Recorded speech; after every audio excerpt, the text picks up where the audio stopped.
நான் ஒரு விவசாயிங்க. இந்த விவசாயத்தை பற்றி போட்டோம்னா மேலே தள்ளிடுறீங்க.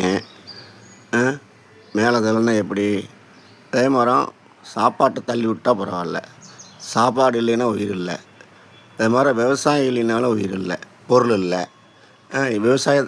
விவசாயம்னு சொல்லி போட்டால் மேலே மேலே தள்ளி விட்றீங்களே. சாப்பாடு தள்ளி விட்டால் பரவாயில்ல, ஏன்னா சாப்பாடு இல்லைன்னா உயிர் இல்லை. பணத்தை சம்பாரித்து என்ன பண்ண போகிறோம்? பணத்தை வச்சு சாப்பிட முடியாது. விவசாயம் இல்லைன்னா உயிர் வாழ முடியாது. விவசாயிகளுக்கு கொஞ்சம் ஆதரவு கொடுங்க. நீங்களும் விவசாயம் பண்ணுங்கள். விவசாயிங்கன்னா மேலே தள்ளி விட்றீங்களே.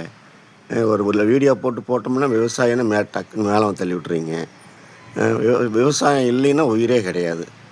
உணவை சம்பாதிப்போம், ஆரோக்கியமாக உடம்ப ஆரோக்கியமாக வச்சுக்குவோம். 100 வயசு வரைக்கும் உடம்ப வச்சுக்குவோம். உணவே மருந்து தான். விவசாயிகளை ஆதரிங்க.